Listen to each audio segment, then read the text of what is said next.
Hello everyone, Chris Wooden here. I just wanted to make a quick video today and talk about one of my all-time heroes and some advice that he had given me on a couple of things. Of course, I'm talking about the Country Music Hall of Fame fiddler, Mr. Johnny Gimble. For those of you who are not familiar with Mr. Gimble, he started with Bob Wills back in 1949. He actually replaced the electric mandolin player Tiny Moore, playing both mandolin and fiddle.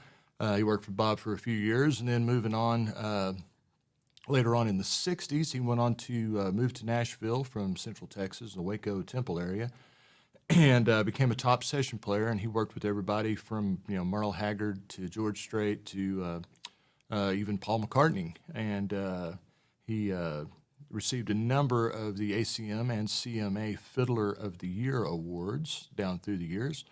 And a lot of y'all would probably be familiar with his playing on much of the early George Strait stuff, such as, You're Something Special to Me, Oceanfront Property, All My Exes Live in Texas, and so forth.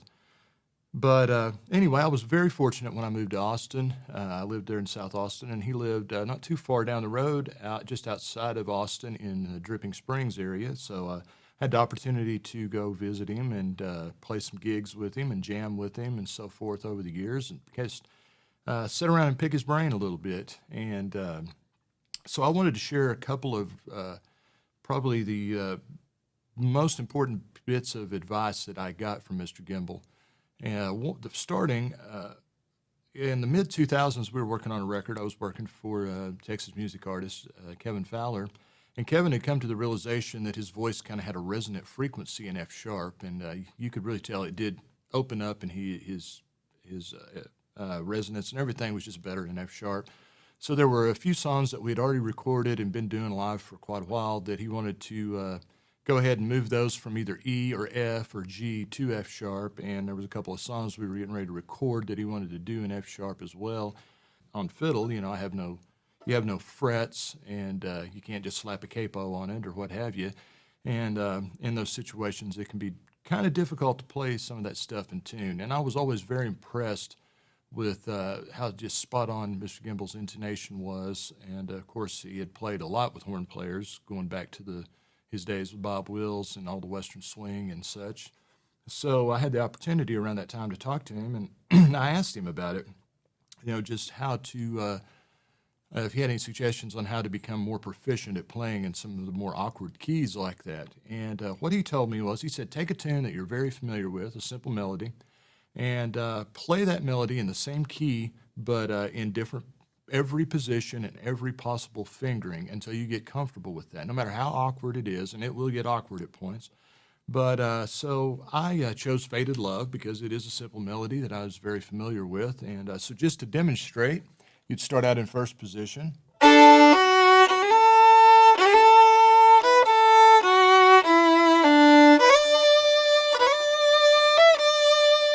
Move it on up to second position.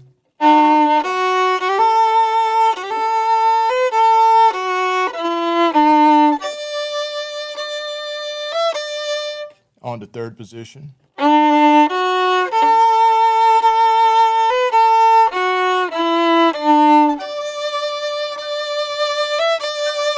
And on from there. And just like I said, no matter how awkward it gets, just work on playing it in tune. And that's a great warm-up exercise, and it's a great way to get your fingers comfortable and work on that muscle memory for some of the more awkward keys that you might find yourself playing in.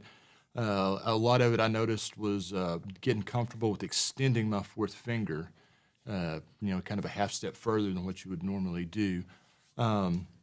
The other thing I asked him about was about scatting, and I don't know how many people are really familiar with that, and that's just kind of humming along with yourself while you play.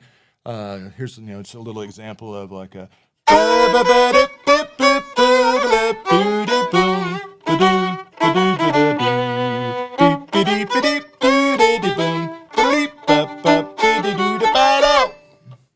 but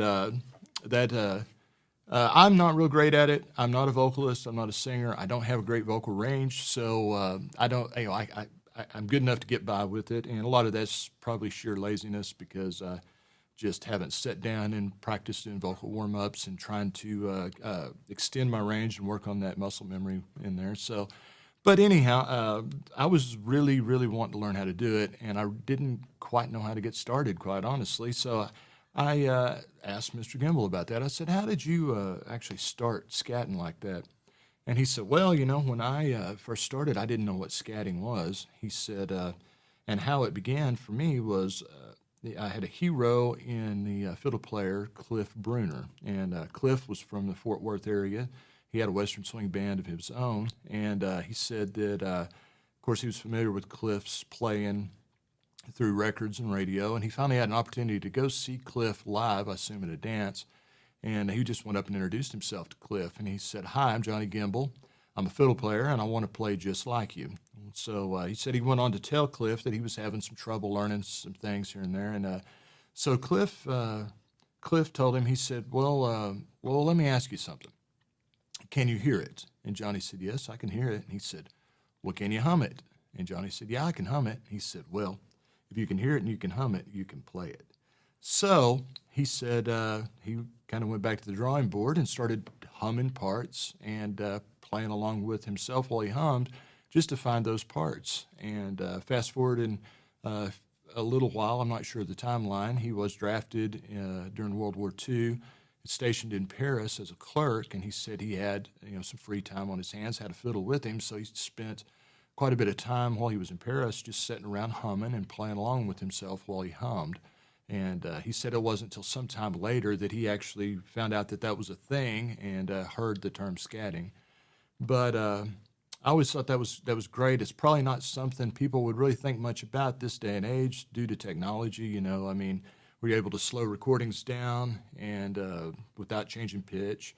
And you can even, isolate certain tracks off of recordings, use Melodyne or whatever. But this really is a very simple thing. Obviously, if you can hear it and you can hum it as fast or as slow as need be. You can hold notes until you find them, and so on and so forth.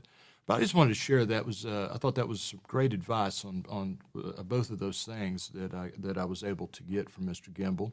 And in closing, I wanted to share a quick little story, just to kind of touch on his quirky humor.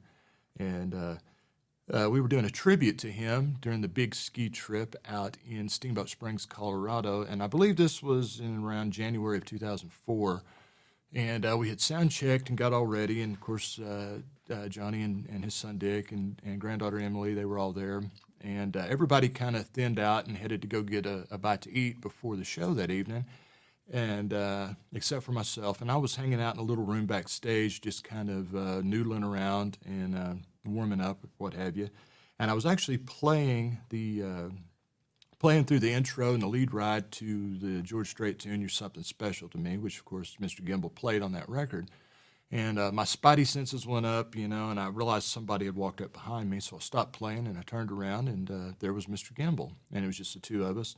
And he kind of gave me a little grin and said, "I used to know that song." And so I smiled. I said, "I bet you did." And he said, "Yeah, I used to play it live and on my shows." I said, "Oh, really? I didn't know that." And he said, "Yeah." He said, until one night a lady came up to me after the gig and she said, "You can't sing like George Strait. You really shouldn't be singing that song." And he said he told her, "Well, I beg your pardon, ma'am, but George Strait can't play fiddle like I can." And she said, "Yep, and he doesn't go around trying neither, does he?" And he said, "So I don't play that song anymore." But I just kind of give you an idea of kind of his quirky, dry sense of humor. And that was one of my favorite, fondest memories of him. And, I smile every time I think about it. But anyhow, if you're not familiar with Mr. Gimble, I highly recommend get on YouTube, look around. He was kind of considered the unofficial house musician of Austin City Limits. He appeared in more episodes of Austin City Limits, sitting in with folks. Which actually brings me to another quick little story about him. Once I started working with George Strait's Ace and the whole band, I knew that he would play some shows with them here and there. And I was just kind of curious about that. So one day I asked Benny MacArthur about that. I said, "How often did Mr. Gimble play with y'all?" And he said, "Mr. Gimble played with us whenever Mr. Gimble wanted to." He said, we wouldn't hear from him for 6 or 8 months, and we'd be playing some little podunk dance hall out in the middle of nowhere, West Texas, and said at sound check the door would fly open, and he would walk Gimble with his fiddle in one hand, amp in the other, and he'd say, "Well, here I am, boys. Where do you want me?" And I was kind of shocked by that, so I asked Benny. I said, "Well, what did George say about that?" And he said, "Well, what else would he say?" So he looked at him and goes, "Right here next to Gene, Mr. Gimble." So he just kind of had a open invitation, and I believe he probably had an open invitation to sit in whenever he wanted with just about anybody he wanted. So anyway, I thought there's a couple of cute little stories about him. But anyway, I appreciate you watching today. I appreciate your support. It does take time to do these videos, so please like, subscribe, share, comment, questions, any kind of feedback. I love feedback. I want to know what you think out there. I want to know what you want to hear about. And of course, if you need some fiddle tracks, mandolin tracks, string parts, what have you, feel free to hit me up. Of course, I'd love to work with you and lay down some tracks for you on your recording.